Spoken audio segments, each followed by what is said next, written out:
ओम नमः शिवाय भक्तों। आज इस वीडियो में हम सोमवार प्रदोष व्रत की कथा का श्रवण करेंगे। प्राचीन समय की बात है। गंगा किनारे बसे एक छोटे से गांव में पंडित गोविंदनाथ रहते थे। वे अत्यंत धर्मपरायण और भगवान शिव के अति भक्त थे। उनका संपूर्ण जीवन भगवान शिव की भक्ति में व्यतीत होता। गांव के लोग उन्हें शिव भक्त पंडित कहकर सम्मान देते। पंडित गोविंदनाथ की यह विशेषता थी कि वे हर सोमवार को उपवास रखते और प्रातःकाल जल्दी उठकर शिवलिंग पर जलाभिषेक करते। उनके घर का छोटा सा मंदिर हमेशा सुव्यवस्थित रहता और वहां धूप दीप और फूलों से भक्ति की खुशबू महकती रहती। एक सोमवार की बात है। पंडित गोविंदनाथ ने रात में ही अगले दिन के लिए सारा उपवास और पूजा का सामान तैयार कर लिया। उन्होंने अपने घर के पीछे छोटे तालाब से जल लिया और शिवलिंग को साफ कर दिया। प्रातःकाल सूरज की पहली किरण जब गांव पर पड़ी, पंडित जी अपने वस्त्र ठीक करके मंदिर की ओर चल पड़े। मंदिर पहुंचते ही उन्होंने सबसे पहले ध्यान करना शुरू किया। उनका ध्यान इतना गहन था कि जैसे पूरी दुनिया उनके चारों ओर नहीं थी। फिर उन्होंने गंगाजल से शिवलिंग पर अभिषेक किया और ओम नमः शिवाय मंत्र का उच्चारण किया। उनके उच्चारण में जो श्रद्धा और भक्ति थी, वह सुनकर आसपास का वातावरण भी पवित्र और शांत हो गया। इस दौरान गांव का एक युवक अर्जुन, जो भगवान शिव में विश्वास नहीं रखता था, वहां से गुजर रहा था। उसने पंडित जी को देखा और हंसते हुए कहा, पंडित जी, आप हर सोमवार रोज यही करते हैं, इससे क्या होता है? भगवान तो हमसे कहीं दूर हैं। पंडित गोविंदनाथ ने मुस्कुराते हुए कहा, बेटा, भगवान हमारे भीतर और हमारे चारों ओर हैं। यदि हम उनका ध्यान, श्रद्धा और सेवा करते हैं तो वे हमारे जीवन में सुख, शांति और स्वास्थ्य देते हैं। अर्जुन ने यह सुनकर हल्का सा मजाक बनाया, पर पंडित जी ने उसे अनसुना कर पूजा में लगे रहे। फिर पंडित जी ने 10 तरह के फल और फूल का भोग शिवलिंग को अर्पित किया। भोग अर्पित करते समय उन्होंने सभी गाँववासियों के कल्याण की कामना की। पूजा के बाद पंडित जी ने कथा सुनाने का निर्णय किया। गांव के बच्चे, महिलाएं और पुरुष सब मंदिर में जमा हो गए। प्राचीन काल में एक ऋषि थे जिनका नाम वत्सराज था। वत्सराज अत्यंत धर्मप्रिय और तपस्वी थे।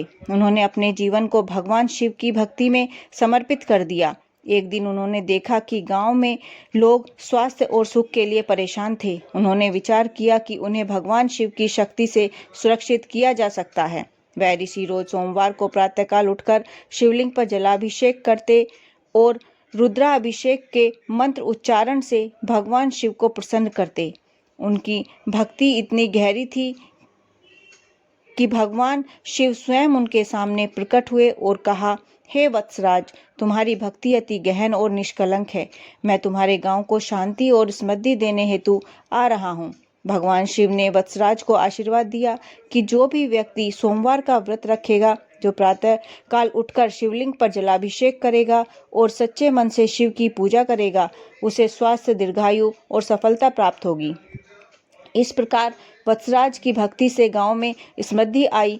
लोग सोमवार के दिन उपवास रखते और प्रातःकाल पूजा में भाग लेते।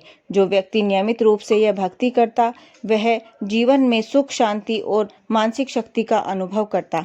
कथा सुनते सुनते अर्जुन भी मंत्रमुग्ध हो गया। उसने पंडित जी से पूछा, पंडित जी, क्या मैं भी सोमवार का व्रत रख सकता हूँ और भगवान शिव की भक्ति कर सकता हूँ? पंडित जी ने मुस्कुराते हुए कहा, बिल्कुल बेटा, भक्ति के लिए कोई उम्र, समय या योग्यता की सीमा नहीं होती। जो मन से करता है, भगवान उसी को स्वीकार करते हैं। इसके बाद अर्जुन ने पहले सोमवार का उपवास रखने का निर्णय लिया। उसने देखा कि प्रातःकाल उठकर शिवलिंग पर जलाभिषेक करने और ओम नमः शिवाय मंत्र का उच्चारण करने से उसके मन में अद्भुत शांति और स्फूर्ति आई।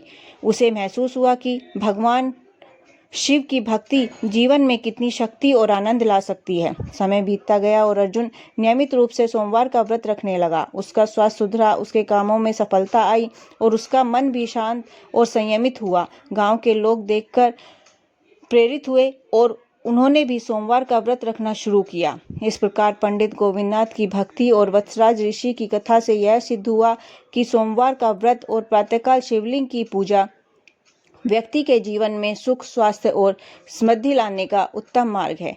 भगवान शिव सभी भक्तों की कठिनाइयां और पाप दूर करके उन्हें आशीर्वाद देते हैं। कथा समाप्त करते हुए पंडित जी ने सबको समझाया, बच्चों और भाइयों, भगवान शिव असीम और अनंत हैं। उनकी भक्ति में जो श्रद्धा और सच्चाई होती है, वही जीवन को सुखमय बनाती है। सोमवार का व्रत, प्रातःकाल की पूजा और भक्ति हमारे जीवन में आध्यात्मिक शक्ति और मानसिक शांति लाते हैं। गांव के लोग इस कथा से अत्यंत प्रभावित हुए।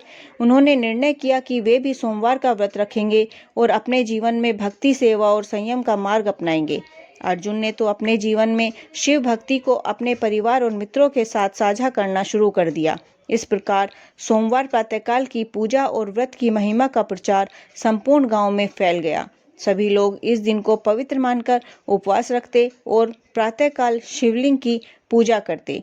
भगवान शिव की असीम कृपा से गांव में सुख, समृद्धि और शांति बनी रही और इस तरह से सोमवार का व्रत और प्रातःकाल की पूजा आज भी हमारे जीवन की शैली का हिस्सा बनी हुई है। बोलो हर हर महादेव। जय शिव शंकर। राधे राधे।